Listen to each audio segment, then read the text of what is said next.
Hello everyone, welcome to my channel code story with Mike. तो आज अपने leet code का 3508 करने जा रहे हैं। Problem is not very difficult, ठीक है, बट हाँ डिज़ाइन रिलेटेड प्रॉब्लम है तो बहुत चांसेस ज़्यादा होते हैं ऐसे प्रॉब्लम्स का इंटरव्यू में आने के लिए, क्योंकि इसमें काफ़ी डिस्कशंस हो सकते हैं। अच्छा प्रॉब्लम होता है जनरली। मोटिवेशन देखते हैं आज का। 3 months of hard work and dedication is enough to change your entire life and make you an entirely a different person. ठीक है, तो the question is, are you willing to give that 3 dedicated months, October November December, और not? अभी दोगे, अगर dedication अभी दोगे 3 महीने के लिए सिर्फ, तो आगे की लाइफ एकदम चेंज हो जाएगा। नहीं दोगे तो आगे का लाइफ बहुत डिफिकल्ट रहेगा। ठीक है, the decision is totally yours. 3508 implement router. Design a data structure that can efficiently manage data packets in a network router. Each data packet consist of the following attributes. Her data packet के पास ये 3 information होती है। Source क्या है, destination क्या है, और कितने बजे, यानी कि टाइम स्टैम्प उसका होगा at which the packet arrived at the router. Implement the router class. Router class क्या है? सबसे पहला है उसका constructor. It initialises the router object with a fix memory limit. उसका एक फिक्स साइज होगा हमारे राउटर का। Memory limit is the maximum number of packet the router can store at any given time. If adding a new packet would exceed this limit, the oldest package must be removed to free up space. इसका मतलब अब जैसे ही नया packet आया और अगर size already reach कर चुका है लिमिट, तो ओल्डेस्ट जो पैकेज होगा उसको हमें रिमूव करना पड़ेगा।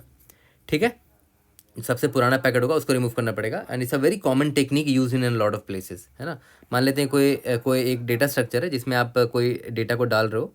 मान लेते हैं इसका मैक्सिमम साइज 3 था, तो यहाँ पर ए डाला, बी डाला, सी डाला। तो अगर डी आता है तो आपको सबसे पुराना डेटा डिलीट करना है। पुराना यहाँ पर कौन था? सबसे पहले आया था ए, आया था, तो ए सबसे पुराना है, तो ए को आपको डिलीट करना पड़ेगा, फिर डी के लिए जगह बनेगा। ठीक है, तो देखते हैं। उसके बाद क्या है, दूसरा मेथड क्या है? Bool add packet int source int destination in time stamp. ये क्या करेगा? एक पैकेट को लेगा जिसके पास ये 3 इन्फॉर्मेशन है और उसको अपने राउटर में डाल देगा। Adds a packet with a given attribute to the router. A packet is considered a duplicate if another packet with the same source destination time stamp already exist in the router. ठीक है, और अगर duplicate हुआ तो आप उसको reject कर देना। Return true if the packet is successfully added, that is if there was no duplicate. Duplicate होता तब तो डालेंगे ही नहीं उसको, है ना। Otherwise return false. उसके बाद क्या है? थर्ड मेथड क्या है? Forward packet. फॉरवर्ड पैकेट क्या करता है? It forwards the next packet in the FIFO. देखो, ये प्रॉब्लम में पता है आसान क्यों हो गया? आइडियली करना नहीं चाहिए था ऐसा, इन्होंने पहले ही बता दिया कि फीफो डेटा स्ट्रक्चर है। ठीक है, ये नहीं करना चाहिए था, इससे प्रॉब्लम थोड़ा ज़्यादा ईजी हो गया। ये छिपा के रखना चाहिए था उनको, है ना। तो यहाँ से रियलाइज़ हो गया कि भाई हम सिंपली क्यू यूज़ कर सकते हैं यहाँ पर, क्योंकि क्यू क्या फॉलो करता है? फीफो डेटा स्ट्रक्चर, है ना। कोई डेटा हमने यहाँ पर इनपुट किया, तो यहाँ पर ए आया मान लेते हैं, उसके बाद बी आया, उसके बाद सी आया, इसके लिमिट क्रॉस कर गई, तो फ्रंट से हम ओल्डेस्ट डेटा डिलीट कर सकते हैं क्यू डॉट पॉप करके, तो ए हट जाएगा। तो यहाँ पर क्लियरली बता दिया कि it's a Q data structure. ठीक है, तो फॉरवर्ड का मतलब क्या होता है? Remove the packet from this, forward the next packet in the FIFO. मतलब सबसे फ्रंट में जो नेक्स्ट पैकेट है उसको फॉरवर्ड, मतलब इसको मूव कर दो, नेटवर्क में भेज दो और यहाँ से हटा दो। Remove the packet from the storage, return the packet as an array source of destination and time stamp. मतलब रिटर्न कर देना कि आपने कौन सा पैकेट फॉरवर्ड किया था। ए का इन्फॉर्मेशन, जो ए पैकेट था ना यहाँ पर, उसका इन्फॉर्मेशन आपको भेजना पड़ेगा, सोर्स, डेस्टिनेशन और टाइम स्टैम्प क्या था उसका। If there are no packets to forward, return an empty array. मतलब हो सकता है कि क्यू खाली भी हो सकता है, तो अगर फॉरवर्ड मेथड कॉल होता है तो एम्प्टी अरे रिटर्न कर देना कि भाई कोई पैकेट रिटर्न करने के लिए नहीं है अभी, फॉरवर्ड करने के लिए नहीं है अभी। If there are no packets, return an empty array. Last वाला क्या है? Int get count. Destination given होगा, स्टार्ट टाइम और एंड टाइम दिया रहेगा, आपको बताना है टोटल ऐसे कितने नंबर ऑफ पैकेट्स हैं currently stored in the router not yet forwarded that have the same specified destination, जिसका डेस्टिनेशन सेम होना चाहिए और उनका टाइम स्टैम्प ना इस स्टार्ट टाइम और एंड टाइम के बीच में होना चाहिए। ठीक है, ओके, एग्जाम्पल से देख लेंगे और क्लियर हो जाएगा। यहाँ पर एक नोट दे रखा है, the queries for add packet will be made in increasing order of time stamp. यानी कि जितने भी पैकेट्स आएंगे ना एक एक करके, सबका टाइम स्टैम्प इंक्रीजिंग ऑर्डर में होगा। अब वैसे पता, टाइम हमेशा इंक्रीजिंग नेचर का होता है, कभी भी डिक्रीज नहीं होता। ओके, तो देखते हैं हमारा एग्जाम्पल 1 क्या है। राउटर पहला था, है ना, तो कंस्ट्रक्टर कॉल हो तो यहाँ पर 3 हो गया साइज़, यानी कि राउटर का जो साइज़ है वो 3 है ना। यहाँ पर मैं एक वेरिएबल ले सकता हूँ, मैक्स साइज़ नाम का। इसका साइज़ 3 है, 3 से ज़्यादा आप इसमें पैकेट नहीं डाल पाओगे इस राउटर के अंदर। तो ऐड पैकेट आया तो 1490 ऐड हो गया। यहाँ पर देखो, यहाँ इधर है 1490 added to the packet. Okay, उसके बाद है 2590, ये भी पैकेट ऐड हो गया। उसके बाद 1490, this is a duplicate packet, क्योंकि याद करो 1490 ऑलरेडी था, तो हम रिटर्न फॉल्स कर देंगे। उसके बाद है 3595, तो पैकेट ऐड तो कर दिया हमने, रिटर्न ट्रू कर दिया, तो टोटल 3 पैकेट अब हो चुके हैं, 1 2 और ये 3। उसके बाद क्या है ना, 45105 आया, पैकेट इज एडेड 14, पैकेट तो ऐड कर दिया हमने, लेकिन जो ओल्डेस्ट पैकेट था यानी कि 1490 उसको हमने रिमूव कर दिया। ठीक है, क्योंकि लिमिट क्रॉस हो चुका था ना, मैक्सिमम 3 पैकेट हो सकते हैं राउटर में। उसके बाद क्या है, राउट डॉट फॉरवर्ड पैकेट, मतलब फॉरवर्ड मतलब फ्रंट में जो करंटली पैकेट है उसको रिमूव करो। मतलब देखो फ्रंट में अभी ये था ना, 1490 तो हटा दिया था हमने, तो फ्रंट में ये है, तो 1490 सॉरी 2590 रिमूव कर दिया हमने राउटर से। राउटर डॉट ऐड पैकेट 52110 फिर से ऐड हो जाएगा, क्योंकि ये दोनों ये रिमूव हो चुका था। Router dot gate count 500 110, the only packet with destination 5 and time stamp in the range 100 to 110 is 45105, तो एक ही काउंट है, तो आंसर आपका 1 होगा। ठीक है, तो प्रॉब्लम इतना डिफिकल्ट नहीं है समझना, प्रॉब्लम समझना तो बहुत आसान है। और एक इंपॉर्टेंट चीज़ ऐसी पहले ही बता दिया कि मैं हम क्यों यूज़ कर सकते हैं ना आराम से। ठीक है, फीफो डेटा स्ट्रक्चर फॉलो करना है। तो देखा जाए तो अब मैंने हमेशा बोला डिज़ाइन वाले प्रॉब्लम में हमेशा देखो मेथड्स की रिक्वायरमेंट क्या है। तो सबसे पहला जो मेरा मेथड था वो था, एक तो राउटर दे रखा है, राउटर में आपको मेमोरी लिमिट दे रखा होगा, तो मेमोरी लिमिट ठीक है, एक वेरिएबल मैं ले लूँगा और उसका मेमोरी लिमिट सेट कर दूंगा, max size is equal to 3 कर दिया मैंने। उसके बाद ऐड पैकेट की बारी आती है, तो ऐड पैकेट में बोल रखा है कि अगर आप ऐड करते हो तो ध्यान रखना कि क्यू का साइज़ एक्सीड नहीं होना चाहिए 3 से ज़्यादा। ठीक है, तो मान लेते हैं ऐड पैकेट कर रहे हो, तो उसके लिए आपको एक क्यू लेना पड़ेगा। ठीक है, जब ऐड कर रहे हो तो ऐड करने से पहले ये इंश्योर कर लेना कि कहीं सेम पैकेट अवेलेबल तो नहीं है मेरे पास ऑलरेडी, सेम पैकेट। तो अगर आपको पता करना है कि सेम पैकेट अवेलेबल है कि नहीं, तो आइडियली उसको कहीं तो स्टोर करके रखना पड़ेगा ना, कि वरना आपको बार बार क्यू में ट्रेड करके ढूंढना पड़ेगा कि क्यू में ऑलरेडी वो पैकेट अवेलेबल है कि नहीं। तो हम क्या करेंगे ना, एक मैप डेटा स्ट्रक्चर में पैकेट्स को स्टोर भी कर लेंगे। ठीक है, ताकि कोई पैकेट अगर आए यहाँ पर तो मैं पहले ही चेक कर लूँ कि मैप में वो प्रेजेंट है कि नहीं, प्रेजेंट है मतलब वो डुप्लीकेट है। ठीक है, तो यहाँ से 2 चीज़ें मैंने पकड़ लिया कि एक मैप की ज़रूरत पड़ेगी, क्यू की तो ज़रूरत पड़ेगी, क्यू मेरा क्या एक्चुअली में क्यू ही तो मेरा राउटर है। ठीक है, और एक मैप की ज़रूरत पड़ेगी ताकि मैं ये पता कर सकूं कि कोई पैकेट डुप्लीकेट है कि नहीं। यहाँ से दो डेटा स्ट्रक्चर तो बड़ी इजीली से पकड़ लिया हमने। अब इसके बाद एक और चीज़ मेरे मन में ये आता है कि यार देखो, जो पैकेट है उसमें 3 इन्फॉर्मेशन स्टोर्ड होती है। याद करो यहाँ पर दिया था ना, सोर्स, डेस्टिनेशन और टाइम स्टैम्प। तो क्यू जो मैं लूँगा, तो क्यू में याद है ट्रिपलेट स्टोर करना पड़ेगा आपको, सोर्स, डेस्टिनेशन, टाइम स्टैम्प। फिर और पैकेट आया तो सोर्स, डेस्टिनेशन, टाइम स्टैम्प। तो इस ट्रिपलेट को स्टोर करने के लिए या तो आप वेक्टर ऑफ एंड का एक ये ले लो क्यू, क्योंकि आपको ये देख रहे हो ये 3 ट्रिपलेट स्टोर करना है। या तो उससे एक सिंपल तरीका ये हो सकता है कि आप सिंपली ये जो सोर्स, डेस्टिनेशन और टाइम स्टैम्प मान लेते हैं आपको मिलेगा। मान लेते हैं सोर्स इसका ए था, डेस्टिनेशन इसका बी था और टाइम स्टैम्प मान लेते हैं 5 बज रहा था। तो आप पता है क्या करो, इन तीनों को मिला के एक की बना लो स्ट्रिंग में, A_B_5। तो क्या होगा, आराम से आप क्यू ऑफ स्ट्रिंग ले सकोगे। ठीक है, इसका नाम क्यू रख देते हैं।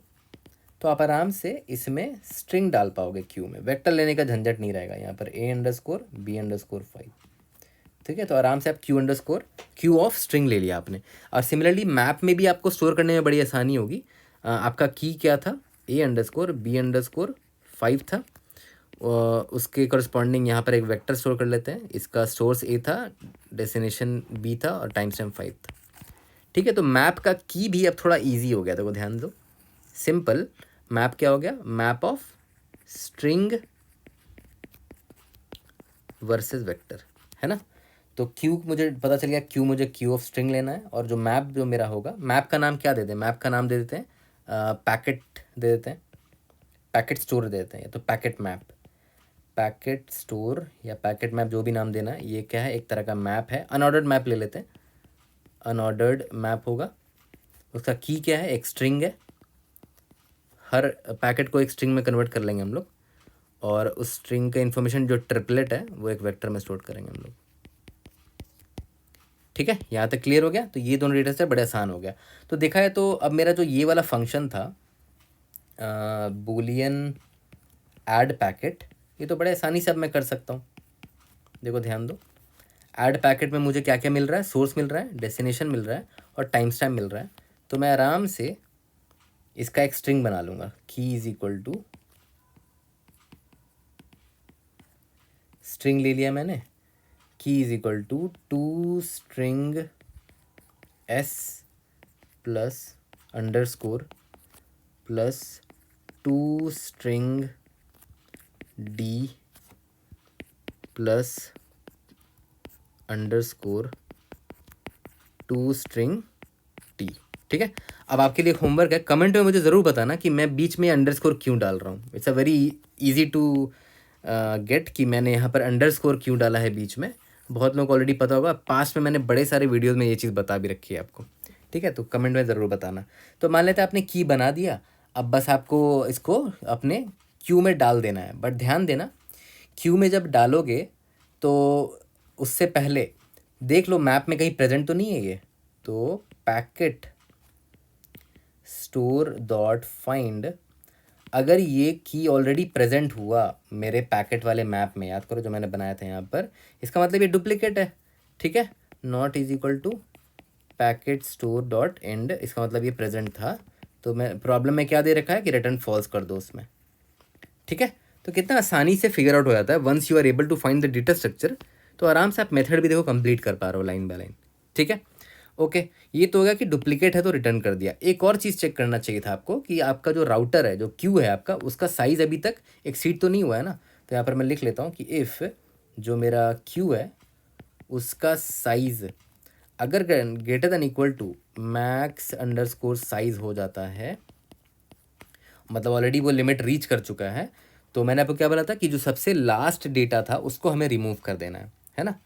तो याद करो यहाँ पर ऑलरेडी एक मेथड दे रखा है, फॉरवर्ड पैकेट। ये क्या करता है, forward the next packet and remove it from the storage. तो हम वही मेथड यूज़ कर लेंगे ना, और फॉरवर्ड पैकेट को अभी हम डिफाइन कर लेंगे, उसकी टेंशन नहीं है। तो यहाँ पर मैं यही फंक्शन कॉल कर देता हूँ कि फाइव फॉरवर्ड पैकेट कर दो, मतलब उसको हटा दो। ओके, मैंने फॉरवर्ड पैकेट ही कॉल कर दिया, तो फ्रंट वाले को हटा देगा वो क्यू से। क्यू में अब एक और पैकेट की साइज़ बन चुकी है, जगह बन चुकी है। तो सबसे पहले पैकेट स्टोर वाले मैप में डाल लो इसको, की इज इक्वल टू क्या था, सोर्स डेस्टिनेशन टाइम स्टैम्प डाल दिया। क्योंकि याद करो पैकेट स्टोर जो मेरा मैप है string versus vector of int है। वेक्टर ऑफ इंट में ये सोर्स डेस्टिनेशन और टाइम स्टैम्प मैंने स्टोर कर लिया। और इसको अब क्यू में भी डाल दो, क्यू डॉट पुश, इस की को डाल दो सिर्फ। इसके बाद सिंपली क्या करना था, रिटर्न ट्रू कर देना है। ठीक है, कि आपने ऐड कर दिया है इस पैकेट को। ठीक है, ओके, इसके बाद नेक्स्ट मेथड याद है, फॉरवर्ड पैकेट था, तो मैंने यहाँ पर लिख दिया है इसको। फॉरवर्ड पैकेट को कंप्लीट करते हैं। याद करो सेम फॉरवर्ड पैकेट मैंने यहाँ पर यूज़ भी किया था, है ना। फॉरवर्ड पैकेट का काम क्या रहता है कि जो फ्रंट में, जो क्यू के फ्रंट में जो सबसे पहला पैकेट है उसको नेटवर्क में भेज देना और क्यू से हटा देना उसको। ठीक है, तो प्रॉब्लम में दे रखा था कि अगर एम्प्टी होगा पैकेट स्टोर मेरा ऑलरेडी, मतलब पैकेट स्टोर डॉट एम्प्टी, है ना, मतलब मेरे पास अभी कोई भी पैकेट नहीं अवेलेबल है। पैकेट स्टोर में चेक कर लो या तो क्यू में चेक कर लो। ठीक है, यहाँ पर दे रखा है ना, देखो कि अगर वो एम्प्टी है, remove the packet, return if there are no packages to forward, return an empty array. ठीक है, तो मैंने पैकेट स्टोर से चेक कर लिया कि वो अगर खाली है, मतलब मेरे पास एक भी पैकेट नहीं है, तो सिंपली आप क्या करो, यहाँ से रिटर्न एम्प्टी अरे कर दो। ओके, और इसके बाद मैंने आपको क्या बताया कि भाई आपको क्या करना है, फॉरवर्ड पैकेट, फ्रंट वाला पैकेट जो है उसको निकालना है। तो क्यू डॉट फ्रंट से पहले तो उसका की निकाल लो, स्ट्रिंग, एक तरह का स्ट्रिंग ही तो है वो की, इसका मैं की नाम दे देता हूँ, और उसको क्यू से हटा लो पहले तो। ठीक है, ओके, इसके बाद हमें क्या करना है, याद करो बोला गया था कि पैकेट को हटाना तो है, बट उसके बाद उस रिटर्न भी करना है जिस पैकेट को आपने हटाया है। तो उस पैकेट की डिटेल कहाँ से मिलेगी आपको, पैकेट स्टोर वाले मैप से मिलेगी। Vector of int packet details will be equal to, याद करो पैकेट स्टोर में इसी की करस्पॉन्डिंग मैंने स्टोर कर रखा था उस इन्फॉर्मेशन को, है ना। तो और पैकेट स्टोर से भी अब इसको रिमूव कर देते हैं, डॉट इरेज, इस की को रिमूव कर दिया। और यहाँ पर रिटर्न कर देते हैं ये जो पैकेट डिटेल मैंने निकाल के लाया अभी। ओके, दैट्स इट, हो गया हमारा फॉरवर्ड पैकेट का भी फंक्शन कंप्लीट हो गया। अब आते हैं अपने लास्ट फंक्शन पे, यानी कि गेट काउंट पे। तो इसमें गेट काउंट में क्या दिया होता था, डेस्टिनेशन गिवन होता था कि आपको इस डेस्टिनेशन का देखना है कि ऐसे कितने पैकेट्स हैं जिसका डेस्टिनेशन ये है और उनका जो टाइम स्टैम्प है वो इस रेंज में लाई करता है, स्टार्ट टाइम और एंड टाइम। तो देखा है तो मेरे पास दो ही डेटा स्ट्रक्चर था, याद है, एक तो मेरा पैकेट्स ये क्यू था और दूसरा मेरा मैप था पैकेट स्टोर। दोनों में सेम डिटेल्स हैं, बस यहाँ पर सिर्फ स्ट्रिंग स्टोर किया मैंने और यहाँ मैप में स्ट्रिंग के करस्पॉन्डिंग उसमें ये पैकेट का डिटेल भी स्टोर किया। तो अब देखो आप सबसे पहले तो आपको ये ढूंढना पड़ेगा कि कौन कौन से पैकेट्स हैं जिनका डेस्टिनेशन ये डी के बराबर है। तो मान कर चलते हैं यहाँ पर डेस्टिनेशन आपका 5 था, स्टार्ट टाइम 100 दे रखा है, एंड टाइम 110 दे रखा है। तो आपको ढूंढना है हर वो पैकेट, मतलब पैकेट्स का काउंट ढूंढना है जिनका डेस्टिनेशन 5 है और उनका टाइम स्टैम्प इन दोनों रेंज के बीच में, स्टार्ट टाइम और एंड टाइम के बीच में। ठीक है, तो उसके लिए आप या तो इस पर इटरेट कर लो या तो इस पर इटरेट कर लो। तो एक तरीका ये है कि मैप में, ये जो मैप है आपका पैकेट स्टोर, इसमें सभी पे जाके आपको चेक करना पड़ेगा। मान लेते हैं पहले आप यहाँ पर आए, आपने चेक किया कि इसका डेस्टिनेशन 5 है क्या, हाँ 5 है, लेकिन इसका जो टाइम स्टैम्प है वो 95 है और वो इस स्टार्ट टाइम और इस एंड टाइम के बीच में लाई नहीं करता, तो ये मेरा आंसर नहीं हो सकता। फिर यहाँ पर आया मैं, इस मैप के इस एंट्री पर आया, इसका डेस्टिनेशन भी 5 के बराबर है और इसका जो टाइम स्टैम्प है वो भी रेंज में लाई कर रहा है 100 से 110 के बीच में। तो ये मेरा काउंट में मैंने 1 कर दिया कि मेरा एक हमको ऐसा टाइम ये पैकेट मिल चुका है। फिर यहाँ पर आए, फिर इसका भी चेक किया, ये तो टाइम स्टैम्प, इसका जो डेस्टिनेशन जो है वो तो बराबर ही नहीं है मेरे रिक्वायर्ड डेस्टिनेशन के। तो ऑब्वियस सी बात है ये मेरा आंसर नहीं होगा, तो मेरा count is equal to 1 answer है। बट इसमें प्रॉब्लम पता है क्या है कि आप पैकेट स्टोर में जाके पूरे के पूरे पैकेट को आपको चेक करना पड़ रहा है, तो टाइम कॉम्प्लेक्सिटी इसका बहुत हाई हो जाएगा। मान लेते हैं पैकेट स्टोर का पूरा साइज मैक्स साइज हो गया, तो O of max size time complexity हो जाएगा। ठीक है, और मैक्स साइज का जो वैल्यू है वो 10⁻5 दे रखा है, तो ओ ऑफ 10⁻5 बार बार आपको करना पड़ेगा। ठीक है, which is a very high value. तो क्यों ना हम कुछ बेटर करें इसके साथ। तो देखो अब क्या बेटर कर सकते हैं वो भी हमें दिमाग लगाना पड़ेगा, स्क्रैच से बिल्ड करना पड़ेगा कि कैसे सोचा जाए इसके बारे में। तो अगर आप नोटिस करो, मुझे बस क्या इन्फॉर्मेशन चाहिए था कि एक पर्टिकुलर डेस्टिनेशन वाले ही पैकेट्स चाहिए मुझे सिर्फ इससे मतलब था और इससे मतलब था, और मुझे उनका टाइम स्टैम्प से मतलब था, क्योंकि मैं देखना चाहता था कि वो टाइम स्टैम्प इस दोनों रेंज के बीच में लाई करता है कि नहीं। तो मुझे बाकी लोगों से मतलब ही नहीं है, इससे मुझे मतलब ही नहीं, क्योंकि इसका डेस्टिनेशन बराबर ही नहीं है मेरे डी के। ठीक है, तो मुझे स्टार्टिंग से पता है क्या करना चाहिए था, मुझे स्टार्टिंग से एक और मैप स्टोर करके रखना चाहिए था। ठीक है, और ये पता है इस मैप की जिम्मेदारी क्या होती कि ये पर्टिकुलर डेस्टिनेशन के करस्पॉन्डिंग क्या क्या टाइम स्टैम्प है वो स्टोर करके रख लेता। जैसे पहला वाला जो पैकेट है उसको ध्यान से देखो, उसका डेस्टिनेशन 5 है और उसका जो टाइम स्टैम्प है वो 95 है ना। फिर दूसरे वाले पैकेट को देखो, उसका भी डेस्टिनेशन 5 है लेकिन टाइम स्टैम्प 105 है। ठीक है, तो यहाँ पर टाइम स्टैम्प्स का एक वेक्टर स्टोर कर सकते थे। तो इससे फ़ायदा क्या होता, मैप है तो डायरेक्टली डेस्टिनेशन डी आप सर्च कर लेते, मान लेते डी मेरा 5 था और टाइम स्टैम्प यहाँ पर क्या होगा, देखो 5 वाले डेस्टिनेशन के करस्पॉन्डिंग टाइम स्टैम्प 95 है और 105 है, तो मैं टाइम स्टैम्प यहाँ पर डालते चला जाता, है ना। अब जब फ्यूचर में मुझसे पूछा जाता कि भाई इस डेस्टिनेशन वाले पैकेट्स को देखो और देखो टाइम स्टैम्प किसका इन दोनों रेंज में लाई करता है, तो आप डायरेक्टली मैप में आके इस 5 को सर्च कर लेते हैं डायरेक्टली। तो ओवन टाइम में आप सर्च कर लेते हैं एटलीस्ट कि भाई ये डेस्टिनेशन है मेरा, इसके करस्पॉन्डिंग इतने टाइम स्टैम्प है। अब इस टाइम स्टैम्प में आपको ढूंढना पड़ेगा कौन कौन है, इस टाइम स्टैम्प में कौन कौन है जो इन दोनों रेंज के बीच में लाई करते हैं। तो उसमें भी एक प्रॉब्लम है कि भाई आप हर एक टाइम स्टैम्प के पास जाओगे, चेक करोगे कि क्या है 95 इन दोनों रेंज में लाई करता है स्टार्ट टाइम और एंड टाइम के बीच में, नहीं। फिर यहाँ देखते, यहाँ लाई करता तो ये मेरा आंसर होता। फिर आगे मान लेते हैं और बड़ा लिस्ट भी हो सकता था, ये हो सकता है यहाँ पर 106 होता, 96 होता, और भी बहुत सारे होते सकते हैं। तो इसका मान लेते हैं साइज़ होता है के बहुत बड़ा भी हो सकता है, तो ओ ऑफ के टाइम कॉम्प्लेक्सिटी होता। तो फ़ायदा क्या हुआ, के भी बहुत बड़ा वैल्यू हो सकता है।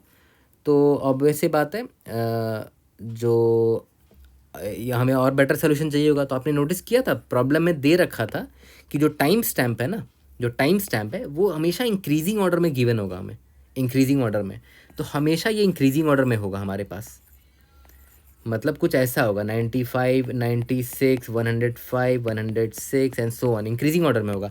तो भाई इंक्रीजिंग ऑर्डर है और आपको ढूंढना है कौन कौन से एलिमेंट है वो इन दोनों के बीच में लाई करते हैं रेंज में। तो आप क्या लगा सकते हो अगर ये सॉर्टेड है तो बताओ, सॉर्टेड लिस्ट में या वेक्टर में क्या लगाना बेस्ट होता है? Binary search. तो हम लोग यहाँ पर बाइनरी सर्च लगा सकते हैं आराम से। अब बाइनरी सर्च कैसे लगाएंगे वो मैं आपको दिखा देता हूँ एक एग्जांपल से। तो देखो मान कर चलते हैं आपका मेथड का कॉल ये आया था गेट काउंट कि डेस्टिनेशन 5 है और इसका स्टार्ट टाइम 95 है और एंड टाइम 106 है, ठीक है। और आपका जो मैप था जिसमें आपने destination versus time stamp store कर रखा था, तो उसमें मान लेते बहुत सारी एंट्रीज थी। मान लेते हैं कि टाइम स्टैम्प 6 के लिए भी कुछ एंट्री हो रखा था, सॉरी डेस्टिनेशन 6 के लिए भी बहुत सारे टाइम स्टैम्प थे, 7 के लिए भी कुछ कुछ थे एंड सो ऑन, ठीक है। तो लेकिन हमारा जो गेट काउंट है वो डेस्टिनेशन डी यानी कि 5 के लिए मांग रहा है। तो मैं डायरेक्टली यहाँ पर ओवन टाइम में 5 को आइडेंटिफाई कर सकता हूँ, मुझे एक बार में इसका एक्सेस मिल जाएगा कि कौन कौन से टाइम स्टैम्प है। अब इस टाइम स्टैम्प में 92, 95, 105 और 112 है ना टाइम स्टैम्प है। और आपको स्टार्ट टाइम दे रखा है, स्टार्ट टाइम क्या है देखते हैं। स्टार्ट टाइम आपका कितना है? 95 दे रखा है और एंड टाइम दे रखा है आपको 106 दे रखा है। तो आपको बाइनरी सर्च लगा के ये पता करना है कि यहाँ पर ऐसे कितने टाइम स्टैम्प्स हैं जो इस रेंज में लाई करते हैं। तो it's a very simple trick, very simple. ये सॉर्टेड है, बाइनरी सर्च जिंदाबाद, है ना। तो देखो मैं क्या करूँगा, मैं सिंपली ये देखूंगा कि पहले तो इंडेक्सिंग कर देता हूँ 0, 1, 2, 3। मैं देखूंगा कि 95 जो है ना, सबसे पहला एलिमेंट यहाँ पर बताओ जो ग्रेटर देन या इक्वल टू 95 है। इक्वल टू क्यों लगाए? क्योंकि मुझे एग्जैक्ट 95 भी है तो वो चलेगा। सबसे पहला एलिमेंट बताओ जो 95 है, और वो कौन दे सकता है मुझे? सिंपली लोअर बाउंड मुझे ये इन्फॉर्मेशन दे सकता है। लोअर बाउंड मैं यहाँ पर 95 डाल दूंगा, तो यहाँ से मुझे इंडेक्स नंबर 1 मिल जाएगा कि सबसे पहला एलिमेंट जिसका value greater than equal to 95 है वो ये है मेरा, ठीक है, सबसे पहला वैल्यू। और यहाँ पर टाइम स्टैम्प 106 है इसका एंड टाइम।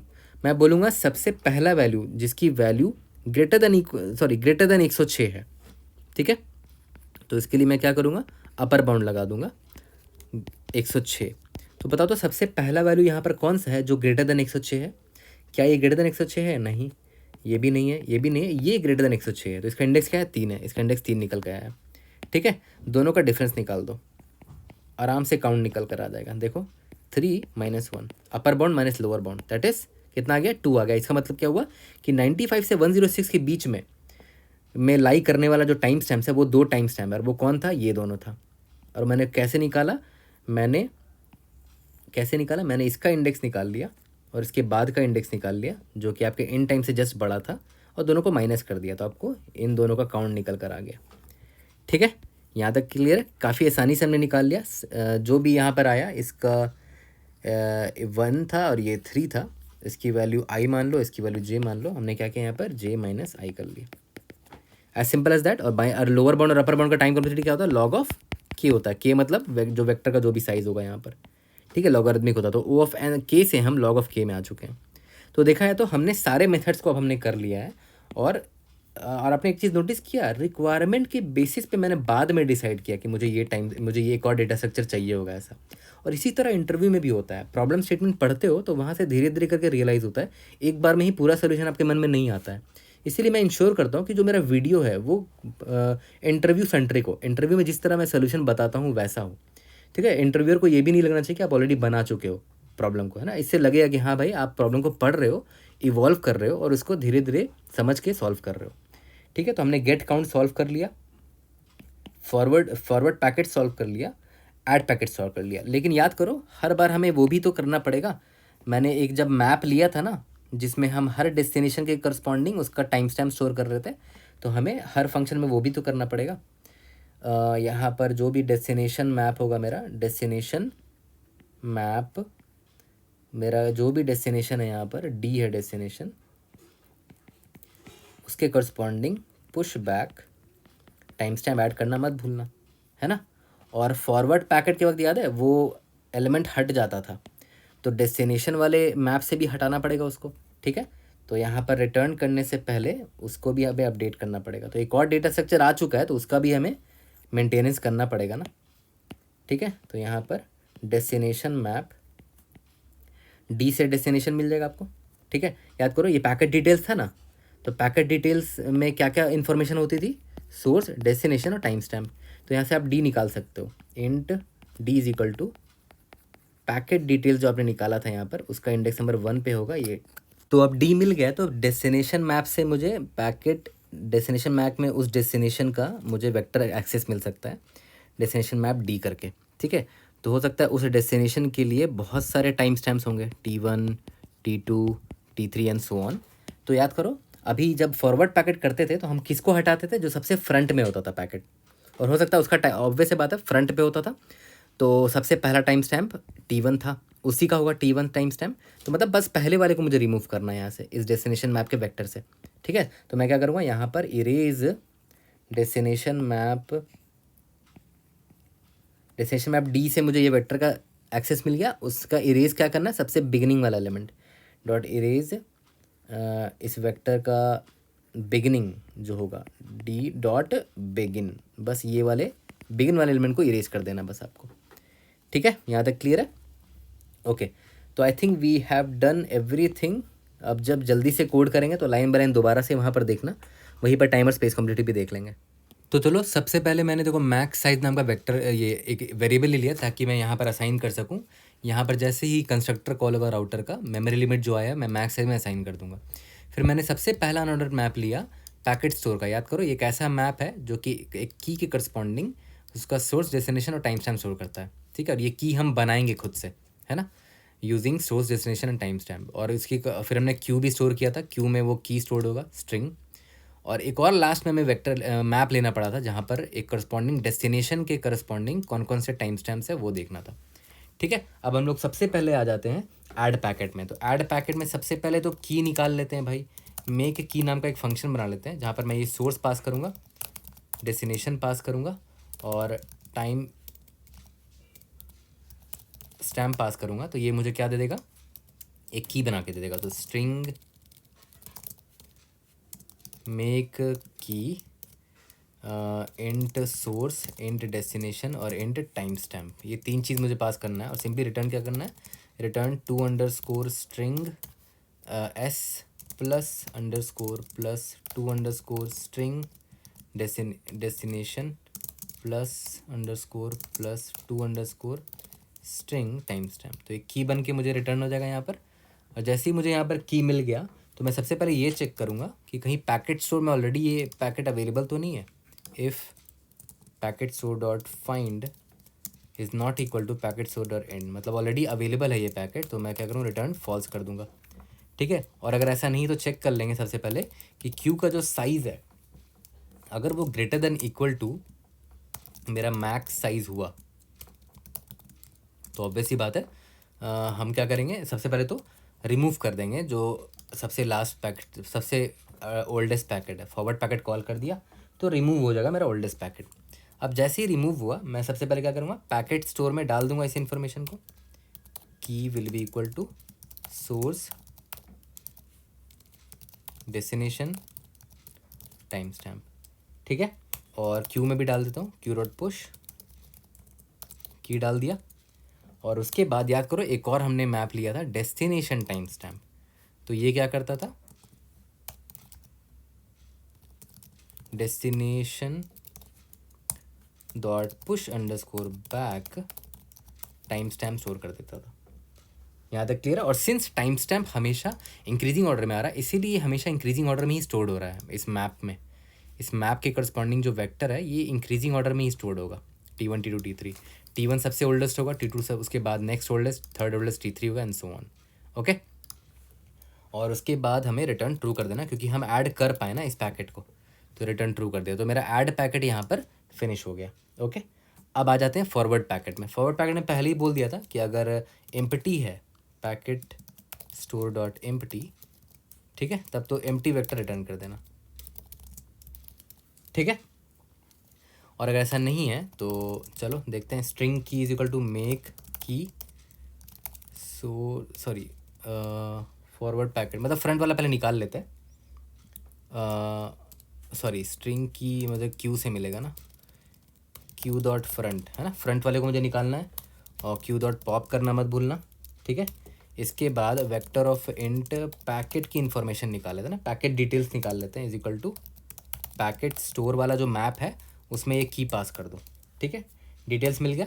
और पैकेट स्टोर से इसको इरेज करना मत भूलना, क्योंकि अब उसको हम हटा रहे हैं ना, इरेज की, ठीक है। पैकेट स्टोर से हटा दिया। इंट सबसे पहले डेस्टिनेशन निकाल लेते हैं, डी इज इक्वल टू जो मेरा पैकेट मुझे मिला अभी, पैकेट का इंडेक्स नंबर 1 पर होगा वो, है ना। क्योंकि याद करो ये पैकेट जो है इसमें क्या स्टोर्ड है, सोर्स है, डेस्टिनेशन और टाइम स्टैम्प है। तो इंडेक्स नंबर 1 से मुझे डेस्टिनेशन मिल गया, ठीक है। और जो डेस्टिनेशन मैप है मेरा, डेस्टिनेशन टाइम स्टैम्प वाला जो मैप है, ठीक है, उसमें से इस डेस्टिनेशन में जाएंगे, उसमें इरेज कहाँ करेंगे, सबसे फ्रंट में जो एलिमेंट होगा, है ना, डी डॉट बिगिन, ओके। और इसके बाद कुछ नहीं, रिटर्न जो भी पैकेट हमने अभी मूव किया है, फॉरवर्ड किया है, उसको डिटेल रिटर्न कर दो। यहाँ तक क्लियर है, ओके। अब बचा लास्ट हमारा गेट काउंट, जो कि अब बहुत आसान हो गया है, क्योंकि हमने बाइनरी सर्च लगाने का प्लान किया है। Auto I T is equal to जो हमारा डेस्टिनेशन टाइम मैप है उसमें फाइंड कर लो ये वाला डेस्टिनेशन, है ना,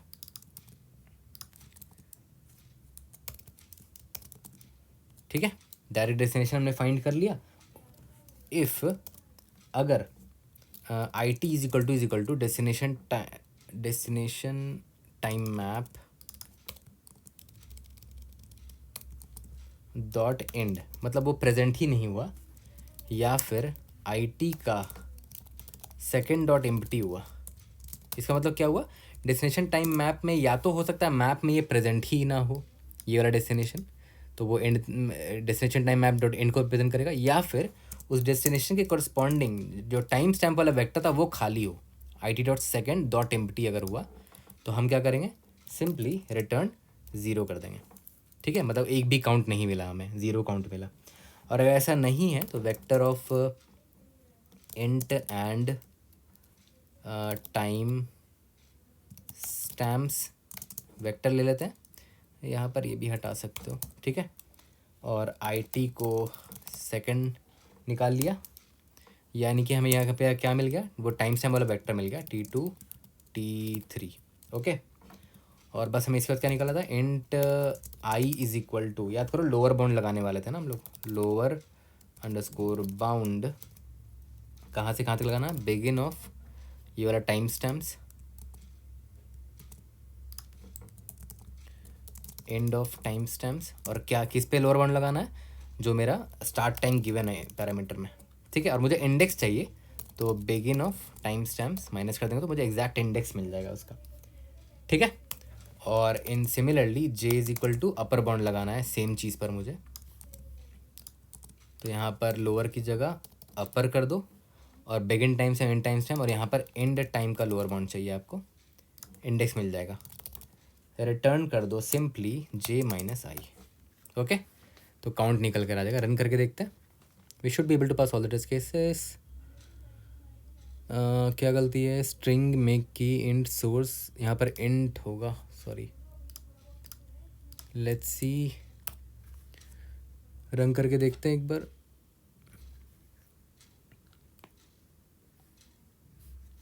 क्या गड़बड़ है, packet store dot find not equal, अच्छा फाइंड क्या करना वो तो मैंने लिखा ही नहीं, इस की को फाइंड करना, ठीक है। नाउ लेट्स सी, उसके बाद एक एक करके सारे मेथड का टाइम कॉम्प्लेक्सिटी हम लोग देख लेंगे। पैकेट फॉरवर्ड पैकेट की, सॉरी फॉरवर्ड पैकेट नहीं है, माय बैड, पैकेट स्टोर है यार, यहाँ पर पैकेट स्टोर हो गया। कहीं बहुत लंबा कोड है एक्चुअली, इसीलिए टाइम गलतियाँ तो होंगी ही। पैकेट स्टोर, यहाँ पर पैकेट स्टोर ब्रैकेट गलत दिया है मैंने, लेट्स सी, इंडीडियस है वो सारे एग्जाम्पल टेस्ट के पास हो गया। सबका टाइम कॉम्प्लेक्सिटी देखें एक बार।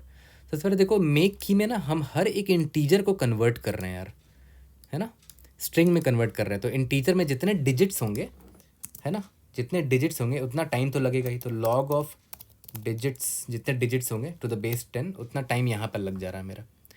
ऐड पैकेट की अगर मैं बात करूँ तो मेक की जो मैंने कॉल किया है वो इतना टाइम ले रहा है, लॉग ऑफ जितने डिजिट्स होंगे इस नंबर पे।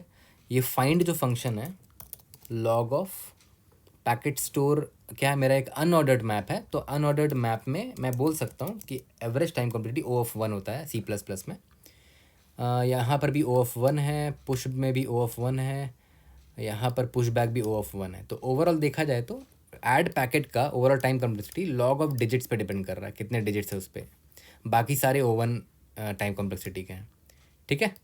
ऐड पैकेट के बाद फॉरवर्ड पैकेट पे आते हैं। फॉरवर्ड पैकेट में हम क्या क्या कर रहे हैं, क्यू डॉट फ्रंट एक O1 टाइम है, क्यू डॉट पॉप भी O1 टाइम लगता है, पैकेट स्टोर की ये भी O1 टाइम में हो जाएगा, पैकेट स्टोर डॉट इरेज भी O1 टाइम है क्योंकि अनऑर्डर्ड मैप है ये, ठीक है।